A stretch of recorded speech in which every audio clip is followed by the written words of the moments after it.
Miss Arush, आपको जरा सा भी एहसास है आपसे कितनी बड़ी कोताही हुई है?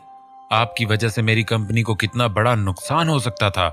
मीर सब्तीन निहायत गुस्से में उसे मुखातिब था, लेकिन फिर भी उसकी आवाज धीमी और अंडर कंट्रोल थी। Sir, extremely sorry. आपके साइन लेने के बाद मैंने वो फाइल अपनी टेबल पर ही रख दी थी, फिर पता नहीं कैसे मैं वो फाइल बैंक भिजवाना भूल गई। अरुष ने शर्मिंदगी से उंगलियां मरोड़ते हुए अपना सर झुका लिया। उसकी आंखों में तैरती नमी नुमाया थी। सब्तीन ने लब भींच कर उसे देखा और बालों में उंगलियां फंसाते हुए खुद को रिलैक्स करने की कोशिश की। ओके, आप जा सकती हैं, और आइंदा ख्याल रहे इस किस्म की गलती ना हो। उसने मजीद सरजनिश करने का इरादा तर्क कर दिया, फिर भी धीमे लहजे में अरुष को तंबीह की। ओके सर, आइंदा ऐसी गलती ना हो, मेरी पूरी कोशिश होगी। वो बमुश्किल सिर्फ इतना ही कह सकी और कमरे से निकल गई। सब्तीन ने अपने रवैये पर तासुफ से सर झटका और मोबाइल पर कॉल मिलाने लगा। अरुष अपने कैबिन में आई। चेयर पर बैठते हुए उसने आंखों की नमी को जल्दी से हल्क में उतार लिया। ठीक है, गलती मेरी ही थी, मुझे इतना लापरवाही नहीं करनी चाहिए थी, उसने खुद को समझाया। इस इंसल्ट पर वो रूहान सी हो गई थी। वो क्या करती? जिस दिन मौजम शाह अचानक उनके घर आया था, उस दिन से वो कोई भी काम ठीक से नहीं कर पा रही थी। शाह की आंखों में लो देती जज्बों की आंच से उसके मन में खौफ ने डेरे डाल लिए थे। जब से वो हवेली होकर आई थी, वहां की शानो शौकत और अमारात के आगे उसे अपना आप बहुत कम तर लग रहा था। इस पर खालू जान का सर्द महर रवैया उसे बहुत कुछ सोचने पर मजबूर कर रहा था। वो उनके हवेली में कयाम पर खुश नहीं थे। वो कोई ख्वाबों में रहने वाली लड़की नहीं थी। हकीकत से नजरें चुराना उसकी सरश्त में नहीं था।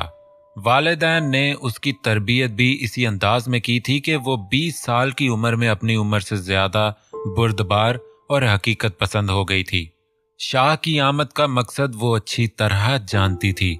हवेली में इतने दिन गुजारने के बाद वो इतना तो समझ ही गई थी कि वो बेमतलब किसी को अहमियत देने वालों में से नहीं।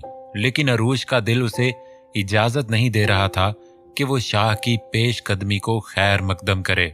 यही सोच उसे इतना उलझा गई थी कि वो घर तो क्या ऑफिस में भी गायब दिमागी से काम ले रही थी, जिसकी वजह से आज उसे अच्छी खासी झाड़ पड़ी थी। वो दोबारा ऐसी किसी कोताही की मुतहम्मिल नहीं हो सकती थी, इसलिए हर सोच को अपने जहन से झटक कर सामने पड़ी फाइल पर झुक गई। मीर जाफर सुबह का अखबार पढ़ रहे थे जब उनकी नजर कल यूनिवर्सिटी में होने वाले इलेक्शन में 2 गिरोह के तसादम और उसमें होने वाली फायरिंग के जिक्र पर पड़ी, तो वो दनदनाते हुए बेटे के कमरे की जानिब बढ़े। मीर सजावल नक्सक से तैयार होकर आईने में अपना जायजा लेते हुए दूसरे हाथ से मोबाइल कान से लगाए महवे गुफ्तगू था जब वो बिना दस्तक दिए अंदर दाखिल हुए। उसने आईने में बाप को चेहरे पर सख्त तासरात लिए देखा। मैं तुमसे बाद में बात करता हूँ। उसने फौरन फोन बंद कर दिया। मैंने तुम्हें समझाया था कि यूं सरे राह उलझना छोड़ दो, वरना इस बार अगर तुम फंसे तो मैं भी तुम्हें नहीं बचा सकूंगा। लेकिन तुम कुछ समझने की कोशिश करो तब ना। वो खासे झुंझलाए हुए थे। बाबा, मैं सब समझता हूँ और अपने दुश्मनों से निमटना भी मुझे अच्छी तरह आता है, और आप बेफिक्र रहें, मैं नहीं फंसूंगा। फंसेगा तो वो, और दुनिया देखेगी कि मैं मौजम अली शाह शिराजी को कैसा मजा चखाता हूँ। आंखों में नफरत लिए उसने इंतहाई सर्द लहजे में कहा, कहीं ऐसा ना हो उसे मजा चिखाने के चक्कर में तुम खुद मौजम शाह का नवाला बन जाओ। तुम्हें उसकी ताकत का अंदाजा नहीं है। इस बार भी सफदर के MNA बनने के फुल चांसेस नजर आ रहे हैं। वो फिक्रमंदी से बोले, वो कामयाब कैंपेन कर सकेंगे तो जीतेंगे ना। आप देखिएगा मैं किस तरह कदम कदम पर उन्हें धूल चटाता हूँ। कैंपेन में ही इस तरह का स्कैंडल बनवाऊंगा कि उनका वोट बैंक ही नहीं रहेगा। मीर सजाल अपने बनाए गए मंसूबे पर फातिहाना अंदाज से मुस्कुराया। उसकी बात सुनकर जाफर साहब के दिल को कुछ सुकून मिला। और अगर वो ताकतवर हैं तो हम भी उनसे कमतर नहीं, जो आप मुझे बुज़दिली का सबक दे रहे हैं। दौलत, स्टेटस और रुतबे में हम उनकी बराबरी का दर्जा रखते हैं। उसने काफी नाराजगी से कहा, मेरा वो मतलब नहीं था, बस मुझे तुम्हारी फिक्र है। मैं किसी भी सूरत तुम्हें खोना नहीं चाहता। मीर परवेज के बिछड़ने के बाद अब मुझ में तुम्हारी जुदाई सहने का हौसला नहीं है। बेटे की नाराजगी का ख्याल ही उन्हें बेचैन कर गया। मीर गजनफर और रानिया जब मीर हवेली पहुंचे तो मीर जाफर ने बड़ी गर्मजोशी से उनका इस्तकबाल किया। उनके बनिस्बत फायजा बेगम का अंदाज हमेशा की तरह सर्द मोहरी लिए हुआ था। उस उम्र में भी उनके मिजाज में किसी किस्म की नरमी या लचक नहीं आई थी। वो आज भी उतनी ही मगरूर और अनापरस्त थी। साईं, बड़े दिनों बाद चक्कर लगाया आपने। इतने अरसे तक आप लंदन में रहे और अभी भी आपने गांव की बजाय शहर को तरजीह दी। ये सरासर नाइंसाफी है। उन्होंने बड़ी मोहब्बत से भाई से शिकवा किया तो फायजा ने बेचैनी से पहलू बदला। बस इस माहौल में मुझे घुटन महसूस सी होती है। जब तक यहाँ रहता हूँ बेचैन ही रहता हूँ। अगर मेहरबानों की जिंदगी ने वफा की होती तो मैं अब भी वापस ना आता, लेकिन उनके इंतकाल ने मुझे तोड़ दिया और मैं यहाँ आने पर मजबूर हो गया। गजनफर साहब बीवी का जिक्र करते हुए अफसुर्दा हो गए। हर काम में अल्लाह साईं की मसलिहत होती है। जिसकी जितनी जिंदगी है वो उतनी ही जिएगा। जाफर साहब ने भाई का हाथ थाम कर कहा, अब आप कुछ दिन यहीं हमारे साथ रहेंगे। आपका साथ मुझे बाबा साईं की शफकत की याद दिलाता है। वैसे भी इन 3 सालों में 2 बार ही आप गाँव आए हैं। साईं, मैं खाने का इंतजाम करती हूँ। फायजा बेगम ने मुदाखलत की और वहां से वॉकआउट कर गईं। दोनों भाइयों की मोहब्बत उनसे हजम नहीं हो रही थी। इतना अरसा इस खानदान में गुजारने के बावजूद भी उनके दिल में किसी के लिए भी गुंजाइश नहीं थी। रानिया वहां से उठकर घर के अंदरूनी हिस्से की तरफ आ गई। उसकी नजरें यहां वहां नगीन को तलाश कर रही थी। जब वो उसे नजर नहीं आई तो वो अपने कमरे में आ गई। बेड पर बैठकर वो शूज उतार रही थी जब दरवाजे पर दस्तक हुई। यस, कम इन। नगीन दरवाजा खोलकर अंदर आ गई। अरे नगीन, मैं अभी तुम्हें ही ढूंढ रही थी। रानिया उसे देखकर खड़ी हो गई। मुझे अभी खबर मिली कि शहर से रानिया बीबी और बड़े साहब आए हैं, तो सब काम छोड़कर आपसे मिलने चली आई। नगीन ने खुश होते हुए बताया और आकर उसे लिपट गई। ऊंची पौनी वाली नाजुक सी गुड़िया जैसी ये मालकन उसे बहुत पसंद थी। उस बेतकल्लफी में पूरा हाथ रानिया का था, जो हवेली की मालकों में से और लंदन में परवरिश पाने के बावजूद भी किसी भी किस्म के एहसास बरतरी से पाक थी। वो अपने खानदान की इकलौती बेटी थी।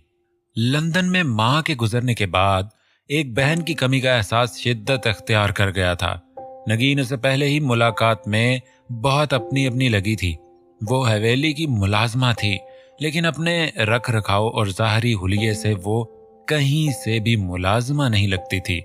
और फिर उसकी प्यारी बातों ने रानिया को उससे और भी करीब कर दिया था। ये देखो, मैं तुम्हारे लिए क्या लेकर आई हूँ। रानिया ने शाल और सूट के शापर्स उसकी तरफ बढ़ाते हुए कहा। नहीं बीबी, ये मैं कैसे ले सकती हूँ। अगर बड़ी बीबी को पता चल गया तो वो बहुत गुस्सा करेंगी। नगीन सचमुच घबरा गई। किसी को कुछ भी पता नहीं चलेगा। तुम फौरन ये सब अपने क्वार्टर में ले जाओ। रख लो प्लीज, मैं बहुत दिल से तुम्हारे लिए लेकर आई हूँ। शुक्रिया। नगीन ने रानिया की अपने लिए मोहब्बत देखी तो मुस्कुराते हुए शापर्स थाम लिए। सुनो, अगर मैं तुम्हें अपने साथ शहर ले जाऊं तो तुम चलोगी? वो जाने के लिए मुड़ी तो रानिया ने उससे सवाल किया। बड़ी बीबी इजाजत दे देंगी तो क्यों नहीं जाऊंगी? नगीन ने मासूमियत से कहा। ठीक है, तुम जाओ, मैं बाबा से बात कर लूंगी। रानिया ने कुछ सोचते हुए सर हिलाया। नगीन के लिए ये खबर बड़ी पुरमसरत थी। वो बचपन से ही शहर में रही थी, लेकिन कुछ अरसा पहले शहर में होने वाली बारिश से उसके घर की छत गिर गई, जिसमें उसके वालिदैन हलाक हो गए। वो दादी के पास गांव आई हुई थी, इसलिए बच गई और फिर वो दादी के पास गांव में ही रहने लगी। यहाँ मालकों की गुलामी पर उसे कोई एतराज नहीं था, क्योंकि इसके आबाओ अजदाद पीढ़ियों से इस खानदान के यहाँ चाकरी कर रहे थे और वो खुद भी बड़ी मेहनती लड़की थी।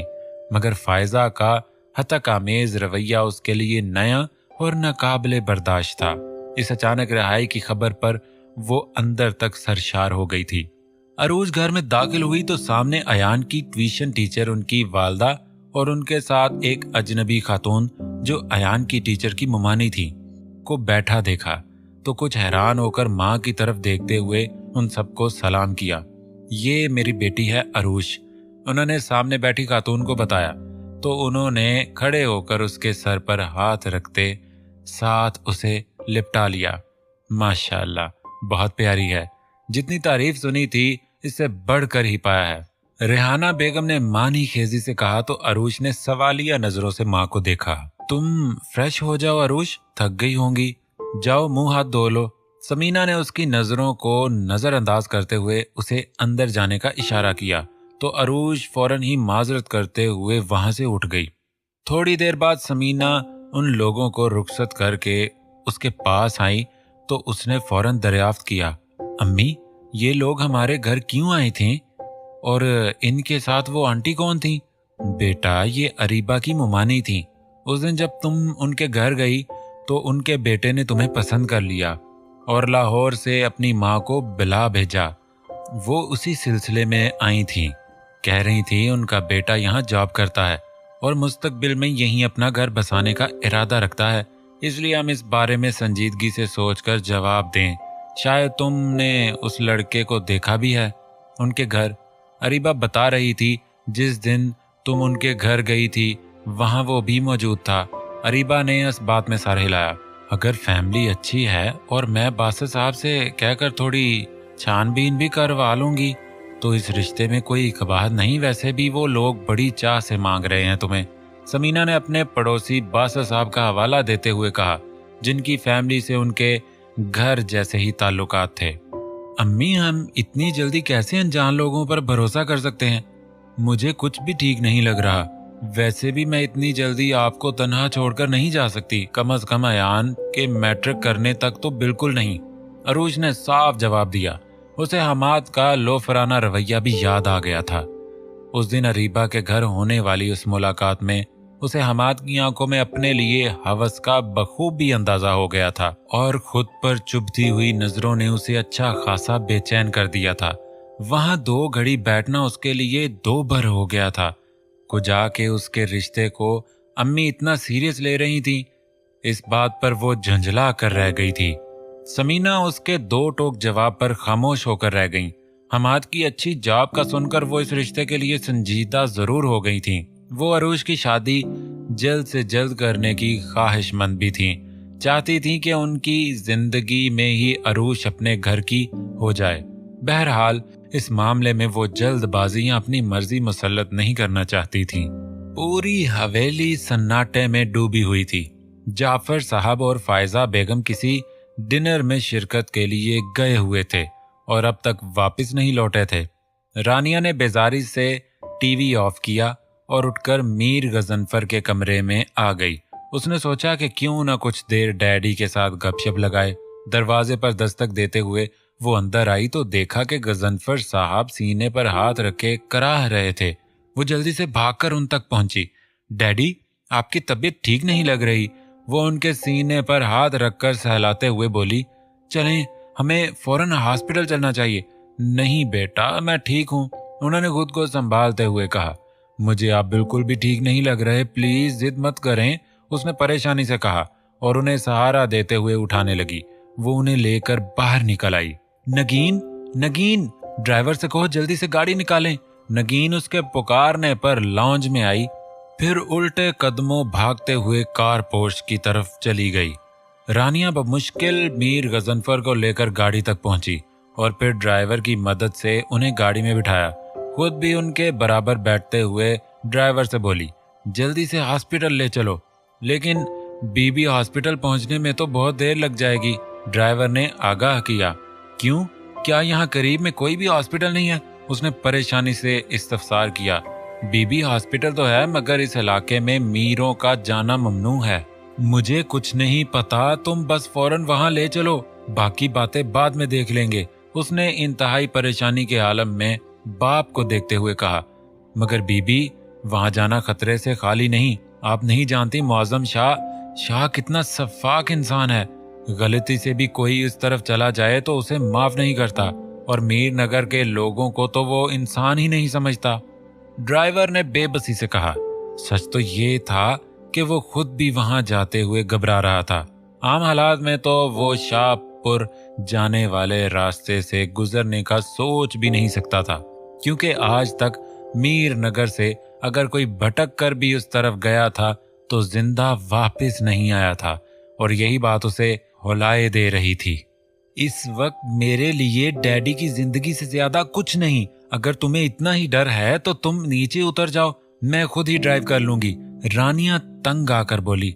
ठीक है बीबी, मैं लिए चलता हूँ।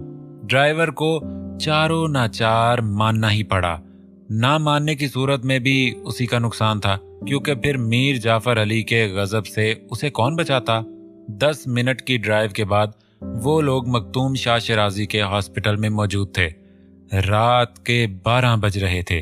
मखदूम शाह अब घर के लिए निकलने ही वाला था, क्योंकि उस वक्त मरीजों की आमदोरफ्त ना होने के बराबर ही होती थी, और उसने स्टाफ को ये हिदायत दी हुई थी कि इमरजेंसी की सूरत में बिला झिझक रात के किसी भी पहर उसे कॉल करके बुला लिया जाए। क्या हुआ है इन्हें? डॉक्टर मखदूम शाह ने फौरन उन्हें अटेंड किया। ये मेरे डैडी हैं मीर गजनफर अली, हार्ट पेशेंट है। रानिया ने रूहान सी होकर मतला किया। डॉक्टर मखदूम शाह ने उसके तारुफ पर चौंक कर उसकी तरफ देखा, फिर अपने तासरात छुपाते हुए कहा, आप टेंस ना हो, मैं अभी चेक कर लेता हूँ, तब तक आप बाहर बैठकर इंतजार करें। मखदूम शाह उसे बाहर भेजकर इब्तदाई तिबी इमदाद देने में मसरूफ हो गया। कुछ देर बाद फारिग होकर बाहर निकला तो वो बेचैनी से कॉरिडोर में टहल रही थी। उसे देखकर जल्दी से उसके पास आई। डैडी की तबीयत कैसी है अब? उसने बेताबी से सवाल किया। सीरियस होने वाली बात नहीं, धड़कन तेज हो गई थी बीपी हाई की वजह से। मैंने डोज दे दिया है, कुछ देर में आप उन्हें घर ले जा सकती हैं। इसका जवाब सुनकर रानिया ने इत्मीनान भरी सांस ली। वैसे पूछ सकता हूँ, यहाँ आने का मशवरा आपको किसने दिया? मखदूम शाह ने मुस्कुराहट दबाकर सवाल किया। जी, उसने होंकों की तरह उसकी तरफ देखा, फिर ख्याल आने पर खुद ही वजाहत देने लगी। ड्राइवर ने तो मना किया था, मगर डैडी की हालत देखकर मैं बहुत घबरा गई थी, इसलिए जो मुझे सही लगा मैंने वही किया। क्या आप भी खानदानी दुश्मनियों को मद्देनजर रखते हुए इलाज करते हैं? उसने उल्टा उस पर ही सवाल दाग दिया। नहीं, मैं इंसानियत को मद्देनजर रखता हूँ, और मुझे मेरा पेशा ये इजाजत नहीं देता कि मैं इलाज करते हुए दोस्त या दुश्मन के फर्क को सामने रखूं। मेरे लिए सब इंसान बराबर हैं, और वैसे भी मैं इस दुश्मनी को बेमानी समझता हूँ। उसके जवाब पर रानिया के चेहरे पर हल्की सी मुस्कुराहट ने झप दिखाई, जिसे मखदूम शाह ने बड़ी दिलचस्पी से देखा। आज फिर वो इसका रास्ता रोके खड़ा था, और जरताज डरी सहमी सी उसकी नजरों के हिसार में थी। आज रात तुम मुझसे मिलने आओगी, नहर के पीछे वाले खेतों में। आज दिल कर रहा है फुर्सत से सामने बिठाकर तुम्हारा दीदार करूं। ये पल दो पल की मुलाकात तो कम बखत ना दिल को सैराब करती है, ना आंखों को। मीर सजावल उसके नाजुक नकूश से सजे चेहरे को नजरों में समोए गजब के आलम में बोला। उसकी फरमाइश पर जरताज की टांगें कांपने लग गई, और मीर की ज़हनी हालत पर शुबा होने लगा। उसने बेयकीनी से उसकी तरफ देखा। मीर पूरी तवज्जो से जरताज की तरफ ही देख रहा था। उसकी सोच पढ़कर उसने एक जबरदस्त कहकहा लगाया। जरताज, तुम जो भी समझो, मगर आज मैं तुम्हें बख्शने वाला नहीं। तुमने मेरी नींद, सुकून, सब कुछ बर्बाद किया हुआ है। आज रात की मुलाकात हमारी मोहब्बत की दास्तान की किताब में सुनहरी हरूफ से लिखी जाएगी। बोलो जानम, पूरी करोगी ना मेरी ख्वाहिश? उसकी आंखों में शरारत नाच रही थी। इस वक्त वो ब्लैक कलर के शलवार सूट पर गले में अजरक लटकाए हुए था। गर्मी की हिद्दत से उसकी गुलाबी मायल सफेद दमकती रंगत सुर्ख पड़ रही थी। जरताज ने उसे नजर भर कर देखा। इस तरह क्यों देख रही हो? क्या बहुत अच्छा लग रहा हूं? डोंट वरी, तुम्हारा ही हूं, जिंदगी भर देखती रहना। उसके इस तरह तवज्जो से देखने को मीर सजावल की तेज नजरों ने फौरन नोट किया। वो मुस्कुराहट दबाकर बोला, मीर साईं, मुझे माफ कर दें, मैं ऐसा कुछ नहीं कर सकती। मुझे इतनी बड़ी आजमाइश में मत डालें। आपके घर में भी माँ बहन है, इज्जत सबकी सांझी होती है। मेरे माँ बाप के पास इज्जत के सिवा कुछ भी नहीं। प्लीज हम पर रहम करें। बेबसी से कहते हुए जरताज की आंखें आंसुओं से भर गईं। इज्जत ही तो बनाना चाहता हूं तुम्हें, अगर सिर्फ दिल लगी की होती तो कब का उठा कर ले जाता, मीर ने बरहमी से कहा। शिद्दत जज्बात से उसकी आंखें सुर्ख हो गईं। जरताज के आंसू उससे बर्दाश्त नहीं हो रहे थे। जरताज ने लरस कर उसे देखा। आप महलों में बसने वाले और मैं आपके कदमों की खाक बराबर भी नहीं। आपका और मेरा कोई जोड़ नहीं है, आखिर आप समझते क्यों नहीं? जरताज ने बहुत संभल कर अपनी बात पूरी की। मुश्किल तो ये थी कि वो बरहम भी नहीं हो सकती थी। देखो जरी, मैं समझने समझाने के मूड में बिल्कुल नहीं हूं। तुम्हें कह दिया रात को आना है तो आना है। एनी हाउ, अगर तुम नहीं आई तो याद रखना, जो मेरे दिल में आएगा मैं वही करूंगा और मुझे कोई नहीं रोक सकता, ये तुम अच्छी तरह जानती हो। उसका इशारा मुअज्जम शाह शिराजी की तरफ था। वो दो टोक लहजे में बोला। उसका मूड यकदम ही बदल चुका था। ये कहकर वो रुका नहीं, फौरन ही गाड़ी बढ़ा ले गया। जरताज की सोच इस बात से आगे नहीं जा रही थी कि मीर सजावल और उसके खानदान में जमीन आसमान का फर्क ही क्यों ना हो, मगर ये फर्क कोई मानी नहीं रखता इस हकीकत के सामने कि वो शाहपुर की बासी थी और मौजम शाह मीरों के लिए मौत की अलामत था। कमरे में मुकम्मल अंधेरा छाया हुआ था। मौजम शाह बेसुध सो रहा था जब मोबाइल की रिंग मुसलसल बजने से उसकी नींद में खलल पैदा हुआ और उसने बेजारी से करवट बदलकर साइड टेबल से मोबाइल उठाकर देखा। स्क्रीन पर जगमगाता नंबर देखकर उसे मजबूरन कॉल अटेंड करना पड़ी। हेलो, इंतहाई बिगड़े हुए तेवरों के साथ कहते हुए मौजम शाह ने अपने बालों में हाथ फेरा। दूसरी तरफ कॉल पर जो कोई भी था, उसकी बात सुनकर उसके माथे पर लातादाद शिकने पड़ गईं। रात की ड्रिंक से उसका सर भारी हो रहा था। इस खबर ने तो उसका दिमाग ही घुमा दिया। ये खबर उसकी समातों पर बिजली बनकर गिरी थी कि मखदूम शाह ने मीर हवेली में बसने वालों का इलाज किया था, जिनका वजूद भी वो बड़ी मुश्किल से उस जमीन पर बर्दाश्त कर रहा था। उसका बस नहीं चल रहा था कि वो अपने ही भाई की बोटी बोटी कर दे। वो तो गांव में उसके हॉस्पिटल खोलने के ही खिलाफ था। उस पर उस खबर ने जलती पर तेल का काम किया था। उसने फोन बंद करके टाइम देखा तो सुबह के 6 बजे थे। शाह ने उसी वक्त गांव रवाना होने का फैसला किया और कंफर्टर हटाकर बेड से उतर आया। वो शावर लेकर बाथरूम से निकला तो बेजारी से बेड पर सोए हुए वजूद पर नजर डाली और शीशे में बाल बनाकर पलटा। उठो। शाह के कंधा हिलाने पर उसके वजूद ने कसमसा कर आंखें खोली। मुझे गांव के लिए निकलना है इसी वक्त, तुम जल्दी उठकर तैयार हो जाओ और जहां जाना चाहती हो ड्राइवर तुम्हें वहां ड्रॉप कर देगा। उसने साइड टेबल से चेक बुक और पेन निकाला और वहीं खड़े खड़े चेक साइन करके उसकी तरफ बढ़ाया। शाह, ये क्या? आपने तो वादा किया था आज हम लंच भी साथ करेंगे, लेकिन आपने तो हमेशा की तरह सुबह होते ही आंखें बदल ली। वो चेक हाथ में पकड़कर बड़ी अदा से शाह के गले में बाहें डालकर आंखें मटकाते हुए बोली। शाह ने बड़ी बेदर्दी से उसे खुद से दूर झटक दिया। शाह का रात वाला खुमार अब उतर चुका था। जितना कहा है उतना करो, हरी अप। रही बात लंच की, वो फिर किसी और दिन पर रख लेंगे, शाह ने नहायत सर्द महरी से कहा और फौरन ही दरवाजा खोलकर बाहर निकल गया।